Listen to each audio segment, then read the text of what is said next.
दोस्तों, मैं निष्कर्ष भारती ठोस कदम ब्लॉग में आपका स्वागत है।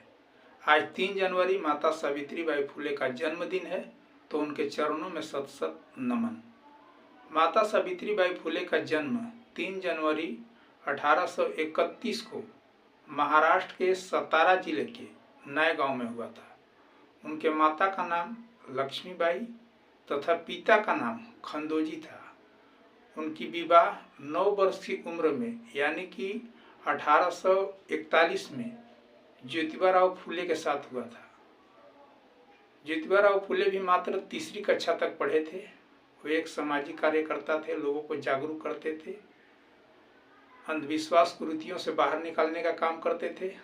सावित्रीबाई फुले भी बहुत जल्दी उनकी बातों को समझ गई और शिक्षा के महत्व को समझने लगी। ज्योतिबाराव फुले ने ही सावित्रीबाई फुले को पढ़ाया और इसके बाद 1848 में लड़कियों के लिए पहला विद्यालय का निर्माण सावित्रीबाई फुले और ज्योतिबाराव फुले साथ मिलकर किए। पहला जब उन्होंने विद्यालय का निर्माण किया तो उस वक्त जब सावित्रीबाई फुले पढ़ाने जाती थी तो लोग बहुत परेशान करते थे। कोई कीचड़ फेंक देता था, कोई मिट्टी फेंक देता था, कोई गोबर फेंक देता था। तो ये बात जाकर ज्योतिबाराव फुले को बताई तो उन्होंने एक और साड़ी ला के दे दिया और उन्होंने बोला कि जब वहाँ जाने के बाद ये साड़ी बदल लेना जो गंदा हो जाता है। तो सावित्रीबाई फुले जस्ट ऐसे ही करती थी और 1 साल में उन्होंने लगभग 9 विद्यालय खोलने में सफल रहे। सावित्रीबाई फुले के जीवन से आप बहुत कुछ सीख सकते हैं, क्योंकि पहला महिलाओं के लिए उन्होंने ही विद्यालय का निर्माण किया। पहले महिलाएं पढ़ती नहीं थी, लड़कियां पढ़ती नहीं थी और निम्न वर्ग भी नहीं पढ़ता था, मात्र उच्च वर्ग के कुछ लोग पढ़ते थे। शिक्षा का नामो निशान बिल्कुल नामो निशान था। निम्न वर्ग के पढ़ते ही नहीं थे, महिलाएं पढ़ती ही नहीं थी, लड़कियां पढ़ती नहीं थी। तो जान लीजिए कितना महत्व था शिक्षा के। तो लोग एक किताब भी उठाना उस वक्त के लिए पाप समझते थे। यदि आप एक किताब उठा लेते थे ना, लोग समझते थे सबसे पापी आदमी है, सबसे बेकार आदमी है, सबसे दुष्ट आदमी है से, क्योंकि शिक्षा का महत्व को उस वक्त लोग नहीं समझते थे। लेकिन ज्योतिबाराव फुले मात्र तीसरी कक्षा तक ही पढ़े लिखे थे, लेकिन ये सारे बातों को सही तरीके से समझते थे, क्योंकि सामाजिक कार्यकर्ता थे। अंधविश्वास पाखंड से लोगों को बाहर निकालने का काम करते थे।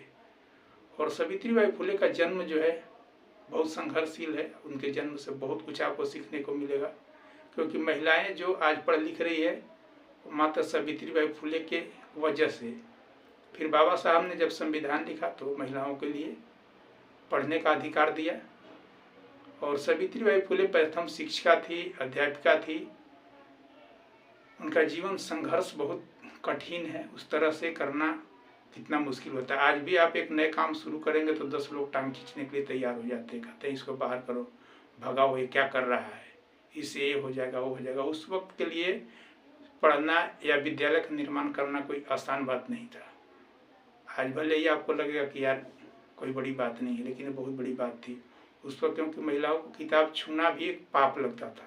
उस वक्त उन्होंने पढ़ा, शिक्षा के महत्व को समझा और महिलाओं के लिए, लड़कियों के लिए विद्यालय का निर्माण किया।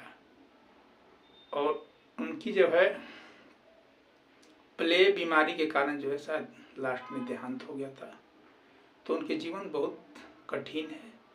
उसे हर किसी को पढ़ना चाहिए, समझना चाहिए, क्योंकि जब तक आप किसी के जीवन नहीं पढ़ेंगे तब तक आपको कुछ समझ में नहीं आएगा। महिलाओं में जो आज बदलाव आया है, जो जागरूकता आया है, जो अच्छे पोस्ट पे जा रही है पढ़ लिख के, उस सब में सावित्रीबाई फुले का बहुत बड़ा योगदान है। उनके चरण में शत शत नमन।